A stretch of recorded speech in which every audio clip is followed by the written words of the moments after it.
Hello everyone, welcome to Tuesday Talks with Abby.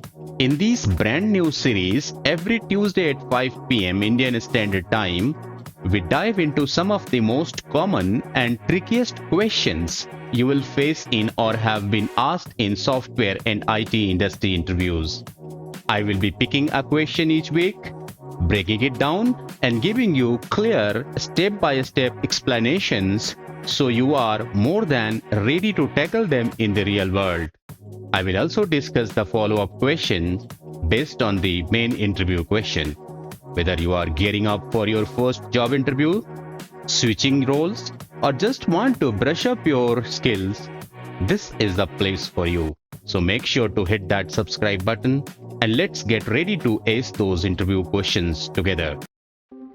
I have come up with another question today, and today's question is again based on data types. This question was asked by Deloitte. And what is the question? The question is about data type, date time, date, and DateTime2 in SQL Server.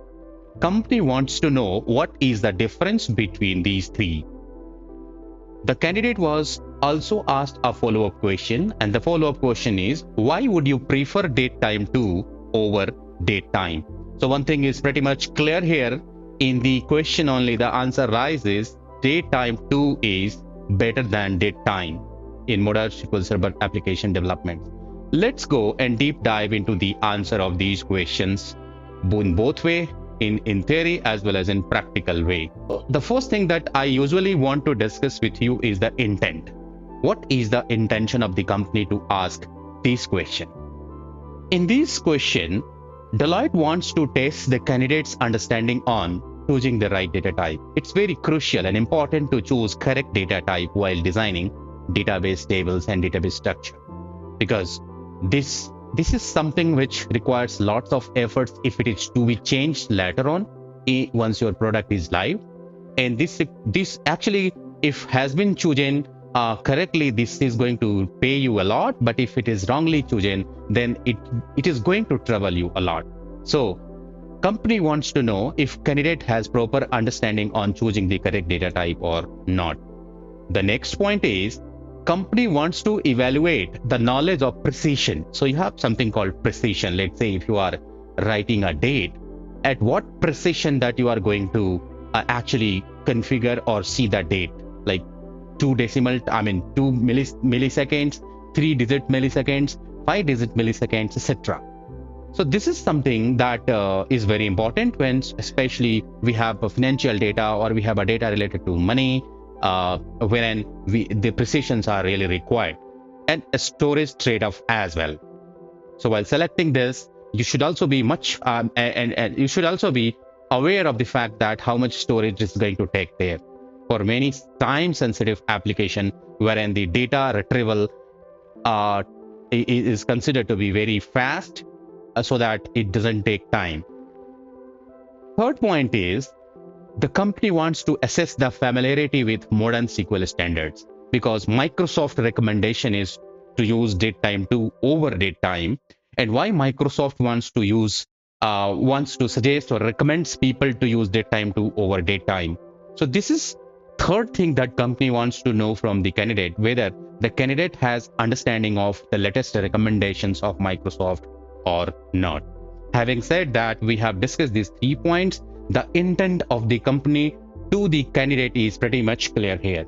Now let's go and try to see the differences between these 3. I'm going to take factor here. I'm going to define on the basis of precision first. So the first difference is precision.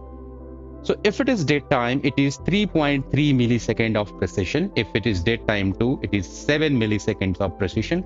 And obviously date has no time. So there is no time precision as such in case of date. Hope this is clear. Let's see with this example. I have created 2 data types here. My date is of DateTime type and my date1 is of DateTime2 type. One thing that you notice here is, in bracket I can specify number of digits or number of milliseconds of digits after the in milliseconds, right? And I am going to assign current date to both of these variables, and I'm going to display this. You see the answer? We see that in case of date time, you see that there are only 3 digits in millisecond place. But in case of DateTime2 type, since I have specified 7 here, this is calculating precision up to 7 digits here.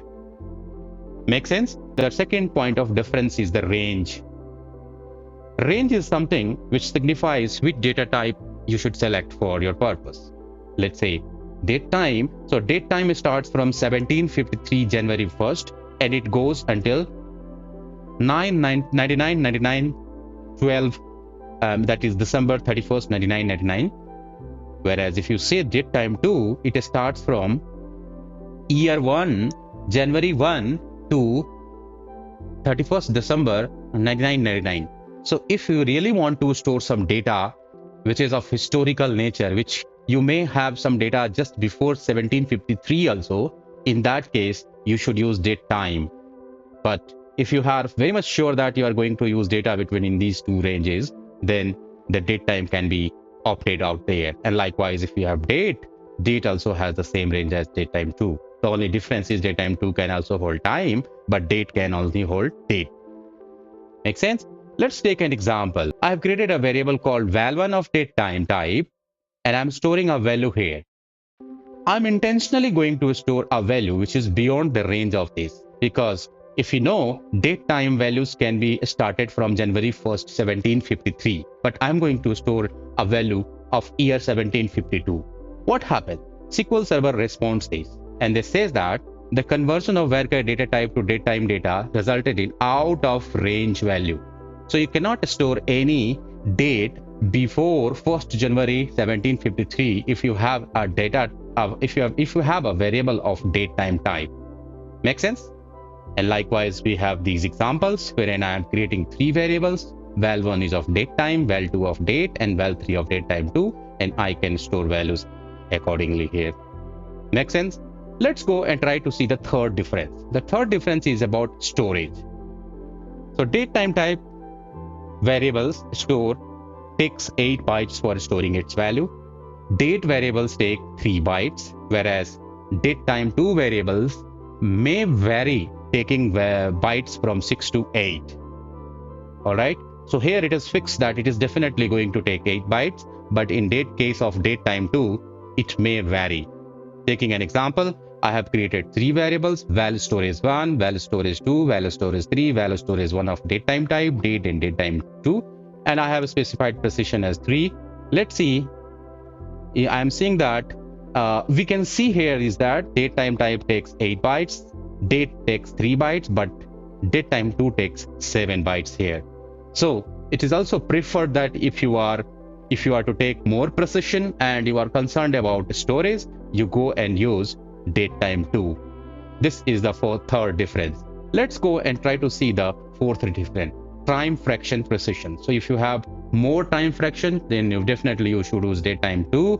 But if less time precision, then you should use date time.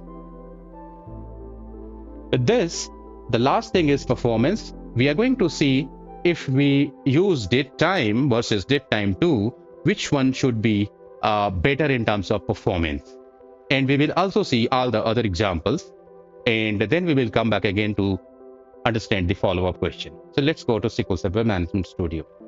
So I'm in SQL Server Management Studio, and you see that those examples that I have shown, that my date of date time, and then I'm going to see these values. So let's see. Executing this, then you can see that it is showing up to 7 precision, but it is up to 3 precision, right? And likewise, if I'm going to see the out of range value, if in this of 54, if it is showing 54, so it is all good. It shows the value here correctly. But let's say I'm going to make a mistake. Instead of 54, I'm going to make it 51, because there is a limitation of date time that it should only start values from 1st January 53.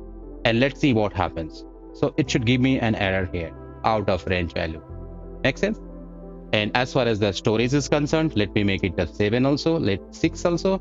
And then I have created val storage 1 of date time type, val storage 2 of date type, and val storage 3 of date time 2 type. And I'm assigning the current date in all these 3. And let's see the storage taken by them. So you see that in this case, it's taking 8 storage. But if I'm taking the less precision, and then I'm going to execute this, In that case, it takes less space. DateTime2 takes less space if you are having less precision. So same precision that you are having of 3, and in case of DateTime, it takes 8 bytes, but in case of DateTime2, it takes 7 bytes. So you understand the beauty of using DateTime2 over DateTime here. All right, so let's go and try to see the third example. In this example, I am going to show you the performance issue in case of DateTime versus DateTime2. So for that, I have created one table. In fact, two tables. One table is which is containing DateTime type of data, and other is containing DateTime2 type of data. So let's go and create this first table, and let's go and create this second table. Two tables have been created. And now what I'm going to do, I'm going to insert 1 million of record, 10 lakhs of record to both of the tables. And what I'm going to store is that current date in all these both tables. So one is, please note that one is holding DateTime type of data, but the other is holding DateTime2 type of data. So let's go and run this loop. So those who are not aware of this loop, this is a while loop that runs from 1 to 10 lakhs types. I is getting increased by 1 here. This is begin and end of the loop.